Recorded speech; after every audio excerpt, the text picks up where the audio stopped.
How do big hacker groups make a lot of money?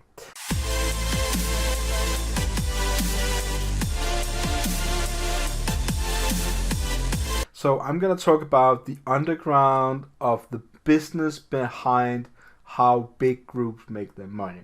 Now I'm gonna break it up in two different kind of groups.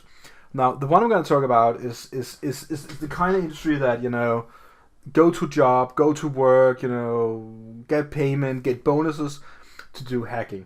The other part that I'm not talking about is, you know, all the minor, you know, you have a small group of 5 people and maybe they hijack someone or they get paid in Bitcoin, you know. I don't want to talk about these kind of things because it is not really that organized in the same way as the other thing I'm going to talk about. So really hope that you will like this video. So let's get started with this. So the organized crime you see around the world is basically something that you can measure in your log, firewall log. Now you can see that from 8 in the morning till, I don't know, let's say 1600 hours. We're gonna measure that in 100 hours, then it's gonna be easier to understand. Then it's gonna be break, or we call it afternoon. So this is the 2 different kind of times you see in your firewall log, right? Now the very first one is when the attack starts. So attack starts and the attacks stops.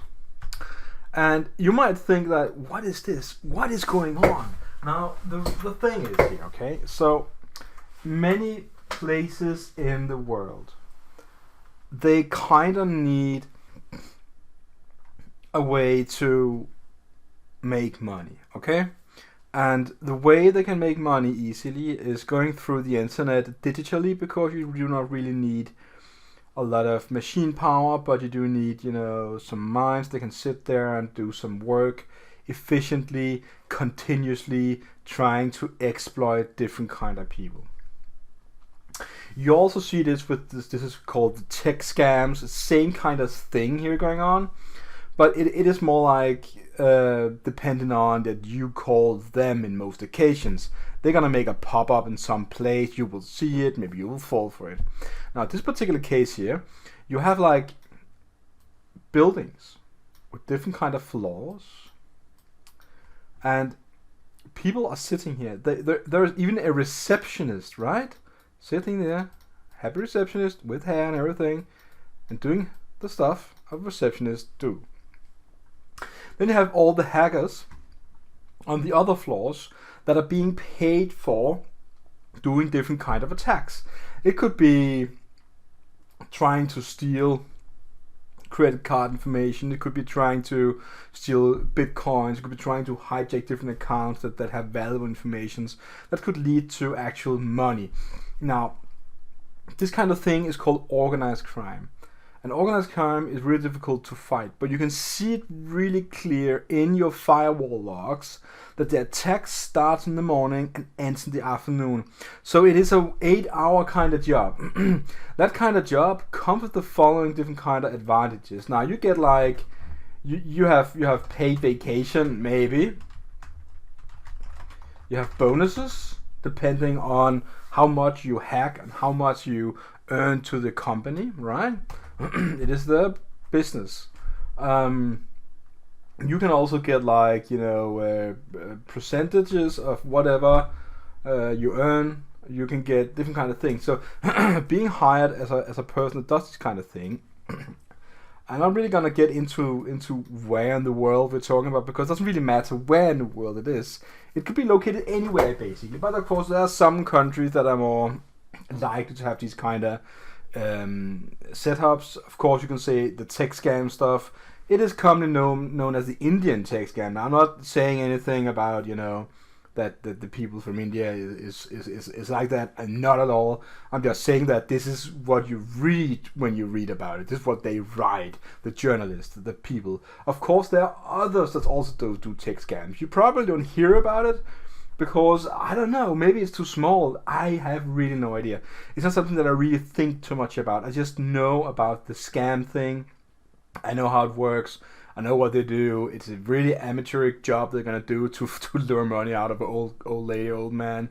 Anyways, This is just another day for another person in the building working. They're in 8 to 4 jobs, this is called 4 in my language, but 800 hours to 600 hours job, 8-hour job a day, and you have your day off on the weekend, stuff like that. So that is really just a normal job, just as normal a job as it is for me to teach at my university and just say, okay, so what is going on here and there. But in this particular case here, these are paid for hackers going to the job, not really thinking too much about what they're doing. They are trained in just getting success because this is what they live off. This is their monthly pay is what they do here, right? So I think when you think about this kind of thing here, it's kind of scary.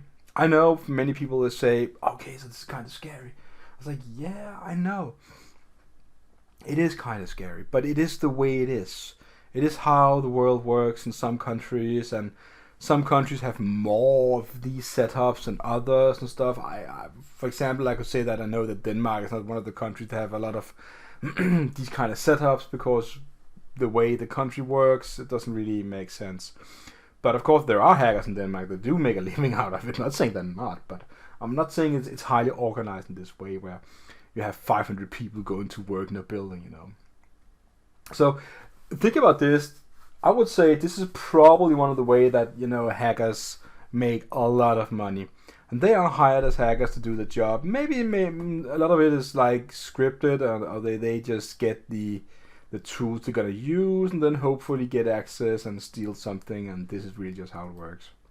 Now, just as a bonus type of concept, I'm going to talk about, the underground of selling stuff. Of course, you can also go to the dark web and just, get some credit cards, or you can buy whatever things there and then earn money off it, or withdraw money. Sometimes you can go to not sometimes, but you can go to the dark web and say, like, I would like to have a credit card with the amount of credits available that I can use to get something bought or get something done. Maybe you would like to hire let's say a DDoS attack or something like that.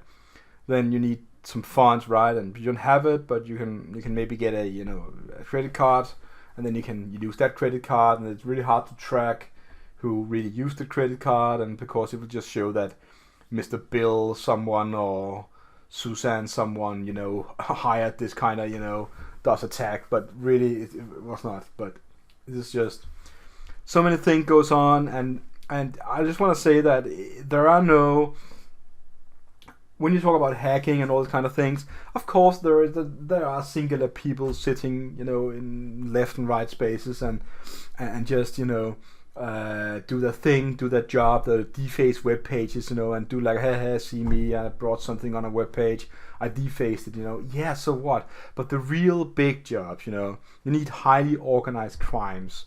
Countries, for example, attacking other countries, or countries attacking some sort of infrastructure or building or something like cyber war. Really difficult to track and do anything about it. Other kind of organized crimes, people hired in buildings to do kind of things. They are not the same kind of danger as a country attacking an infrastructure, but it is representing another kind of league that's living from doing actual hacking. What they do, how they do it, I really don't have a clue because I haven't seen the setup. But I guess there are some video on YouTube where they maybe break into an office or something. Most of it is probably check scams, but that's pretty simple. But doesn't really matter. If you're hacking, and you're getting through, you're having success, you can live out of it, and people's gonna eventually just wake up in the morning and say, okay, so I'm gonna go to job now, see you honey in the movie, put their kids to kindergarten and go in and just hack people all day long. And it's incredible, like, how they can manage, how can they feel well in the night, I don't know. So I'm gonna end this video now saying that I hope that I said something that was meaningful to you as an eye-opener. I'm not really trying to say how hackers do or something like that, but I'm just saying, like, there are organized crime in the world, and this is one of the ways that I want you to be aware of. It works, and think about that everyone potentially in your country could be one of the ones that's hired to be in a building like this, or even a state-sponsored hack. Hope you liked the video. See you online again. Have a really nice day.